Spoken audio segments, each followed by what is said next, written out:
Oh, hey everybody, Chris here, working on the Chevelle.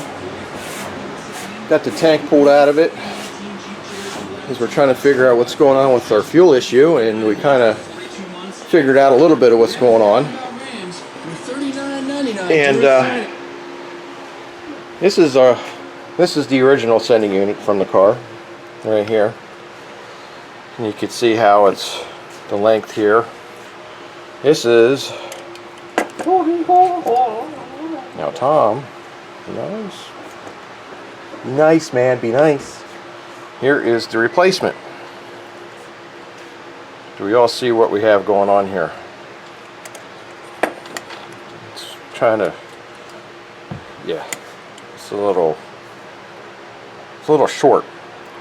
So their idea of making up for this extra length here is that they put this goofy thing on. Shine your flashlight in that thing. I don't know if it'll pick up or not. Yeah, a little hard, but if you could see where the bright light is right down here, the end of this thing is open. So what they did, I guess, to make up for this extra length, is that they put this thing on here like so. Thanks, Tom. You just put that on there like that, and then I guess that's supposed to make up your 2 inches. Yeah, your extra length. But the problem here is that this thing is not really even sealed. It's just kind of just spins around on here. It's real easy. So I don't know if we were having a problem where this thing was getting air in it and pulling air up through, or what the deal is. We pulled it out. It's got this nice plastic float on it, and if you look at it, I don't know, you probably can't really even see it, but it's got fuel in it. I don't know how good you guys are going to be able to see this. You could see it sloshing around a little bit, but there's fuel in that. So, needless to say, this fine quality piece of equipment is getting axed. It is getting replaced. So what we're going to do is we're going to put the old one back in. We tested it. It works good. Got it out of the car when we tested it, and it reads decent. Now the tank is pretty much dry. The car shut off on me yesterday when I was trying to get it run out of gas, and it is pretty much empty, and this thing was still showing between a quarter and an empty tank. So this thing wasn't even reading right. I'm hoping this is going to be a little bit better.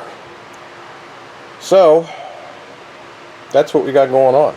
Well, the old one has more travel than. Oh yeah, the arm has more travel on it too. If you look at it, the arm has more travel, and the float ain't even sitting. Yeah, this float isn't even sitting level. It's all cattywampus and crooked, and yeah, this that's going in the freaking trash. I mean, I don't even want to sell it to somebody. New garbage. But yeah, we think this is where we were having the issues with the freaking fuel pressure falling off.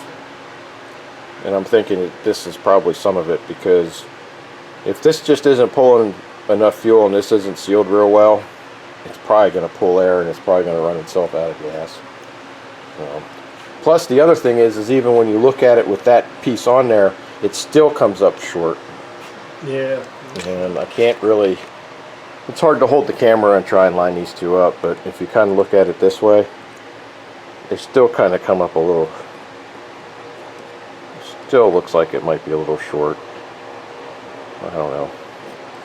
I know we weren't having problems until we put this piece of shit in.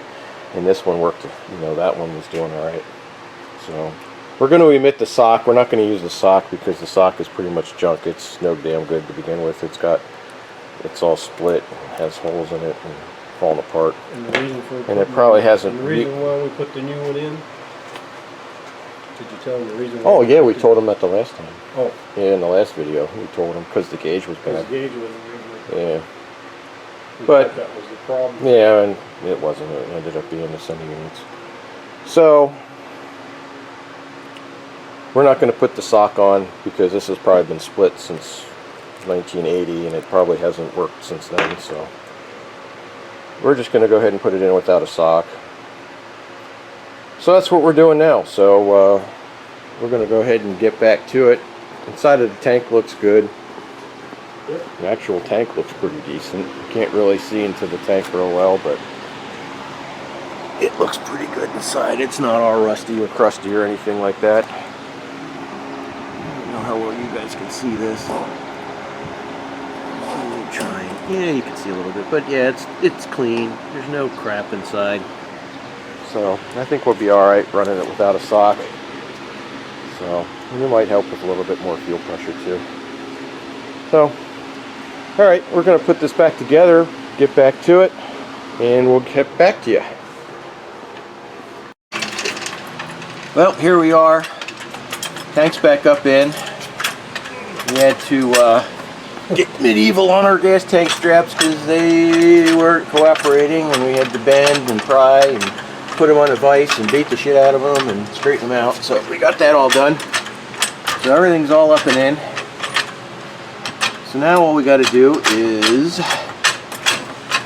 we just got to get the damn thing on the ground, and it is out of gas, so we're probably going to have to continue this tomorrow. So we're going to do a fuel pressure check, get this all figured out tomorrow, get this thing on the ground, and we'll get back with you. Oh, hey everybody, here we are. We're going to take this thing for a test drive. We want to see if we got fuel pressure. This is our little confanglement we created so we can check fuel pressure because this doesn't have a tap on it. So I borrowed a fuel pressure kit off of Useless Entertainment, or Useful Entertainment. Useless Entertainment. Yeah, that's pretty good. That's pretty good. Let's call it that. Maybe I should tell Marty to change the name. So I borrowed the kit off of him, and he had this T thing in here, but we didn't have enough hose and it was kinking. So we just kind of created something temporarily so we can just check this, and then we just ran a hose all the way back up to here, and we're just going to tape the gauge to the windshield here so that when we're driving around we got it taped up. We can see what we got going on. So let's get this thing started up, check for fuel leaks, and we'll get back at you. What are you going to do to keep that? Alright everybody, we got the car running. You can't really see the gauge. It's kind of precarious where it's at. But we're idling around 9 psi. And that is just from changing out the damn sending unit. Because we were, what were we idling at? 6. Yeah. So we gained 3 pounds by taking that stupid thing out of there. Unbelievable. So I'm wondering what kind of restriction we had on this thing. So we're going to take it for a drive, and we're going to...